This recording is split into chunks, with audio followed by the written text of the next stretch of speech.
کہ جب 5ویں امام شام کے دربار میں گئے تھے اور ہشام نے کہا تھا کہ آپ تیر چلانا جانتے ہیں. اب مجھے نہیں پتا کہ یہ بچوں کے لیے سناؤں کہ نہیں سناؤں. بہرحال سنا دوں. بچے کہتے ہیں مولانا پورا واقعہ سنایا کریں. یہ میں شاید پچھلے اور اس سے پچھلے سال سنا چکا ہوں، لیکن پھر سن لیجیے آپ جلدی جلدی. یہ آیت تطہیر کے ذیل میں امام صادق اور امام باقر پہنچے کئی دن کا سفر طے کر کے شام دمشق ہشام کے دربار میں. کئی دن تک ہشام نے دروازے پر روک کر رکھا اور اندر آنے کی اجازت نہیں دی. یہ بدتمیزی تھی، توہین تھی.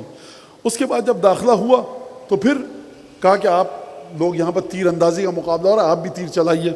امام نے کہا میں نے بچپن میں بہت کم تیر چلایا تھا، اب میں نے تیر اس کے بعد سے نہیں چلایا.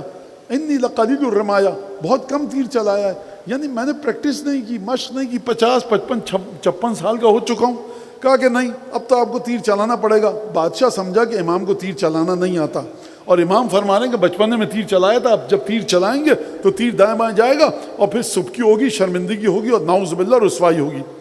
امام نے دیا، کمان میں رکھ کر تیر کو چلے میں رکھ کر کھینچا، تیر سنسناتا ہوا گیا اور نشانے کے بالکل درمیان میں لگا. بادشاہ کے چہرے کا رنگ اتر گیا. کہا اتفاق سے لگ گیا، دوسرا تیر دو. دوسرا تیر امام کو دیا، امام نے دوسرا تیر چلایا. دوسرا تیر پہلے تیر کو چیرتا ہوا پیوست ہوا. کہا یہ بھی اتفاق ہے. کہا نہیں، تیسرا تیر دو. امام کو تیسرا تیر دیا گیا. امام نے تیسرا تیر چلایا، وہ پچھلے 2 تیروں کو چیرتا ہوا گیا. بادشاہ کو اطمینان نہیں ہو رہا تھا. 9 تیر دیے امام کو، 9واں تیر 8 تیروں کو چیرتا ہوا جا کر وسط غرض درمیان کے نشانے میں لگا.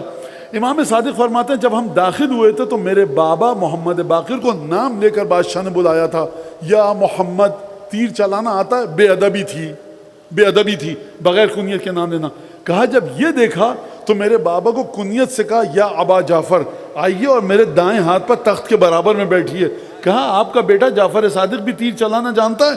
کہا ہم نے کمال کو ورثے میں اپنے بابا سے دیا. کہا یہ کون سا کمال ہے کہ آپ نے ورثے میں بابا سے دیا؟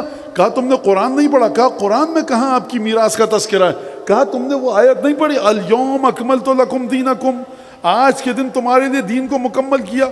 تو یہ تو دین کے مکمل کرنے کی بات ہے، آپ کو نعمت کہاں سے ملی؟ کہا اگلا ٹکڑا تم نے نہیں پڑھا وَأَتْمَمْتُ عَلَيْكُمْ نِعْمَتِي. اب یہ میرا جملہ ہے، سن لیجئے. امت کے لیے نعمت الگ انداز سے تمام ہوئی، رسول کے بچوں کے لیے نعمت الگ انداز سے تمام ہوئی. رسول کے بچوں کے لیے نعمت تمام ہوئی کہ ان اولادوں کو تسلسل غدیر میں رکھا گیا. آپ پر نعمت تمام ہوئی کہ تسلسل غدیر کے ماننے والوں میں رکھا گیا. نعمتیں دونوں پر تمام. خوب توجہ کیجیے گا اس بات کے اوپر. امام نے کیا فرمایا؟ ہم کیا پڑھتے ہیں؟ آج نعمت تمام ہوئی مولا کی ولایت کے ذریعے ہم پر. آپ کو مولا کی ولایت ملی. امام باقر کو کیا ملا؟ امام باقر کو وہ ولایت ملی. کہا یہ وہ جو کمال ہمارے بابا کو ملا تھا، ہمارے دادا علی مرتضیٰ کو ملا تھا، کوئی نعمت ایسی نہیں ہے جو ہمارے بابا کے پاس نہ ہو. تیر چلانا بھی اسی نعمت میں سے ہے. ہم نتوارث اصاغرنا اکابرنا، ہمارا ہر بچہ اپنے بڑوں سے ورثے میں پاتا ہے. یہ مت پوچھنا کہ جعفر صادق اتنا چھوٹا ہے، نوجوان ہے، تیر چلانا آتا ہے کہ نہیں. اگر نسل مرتضیٰ سے ہے، اگر نسل تطہیر سے ہے، اگر انما یرید اللہ لیذھب عنکم الرجس اہل البیت سے ہے، ہر وہ کمال جو ہمارے دادا کے پاس تھا ورثے میں ہم کو ملتا ہے. ہم سیکھتے نہیں ہیں. الف زبر آ بے زبر با کے ذریعے ہم نہیں سیکھتے، خود بخود کمال ورثے میں منتقل ہوتا ہے. مولانا یہ بات سمجھ میں نہیں آئی، یہ کیسے منتقل ہوتا ہے؟ چڑیا دیکھی ہے کبھی آپ نے؟ اب تو نظر نہیں آتی کراچی میں، میرے بچپن میں بہت ہوتی. چڑیا کے بچے کو اڑنا کون سکھاتا ہے، آپ یا میں؟ ورنہ چڑیا کا بچہ ہے تو اڑے گا. مچھلی کا بچہ پانی میں اس کا دم گھٹ کیوں نہیں جاتا، کیوں تیرنے لگتا ہے؟ ورنہ مچھلی کا بچہ تیرے گا پانی میں. شہد کی مکھی کو شہد چوسنا کس نے سکھایا، آپ نے یا میں نے؟ ورنہ یہ تو چوستی ہو.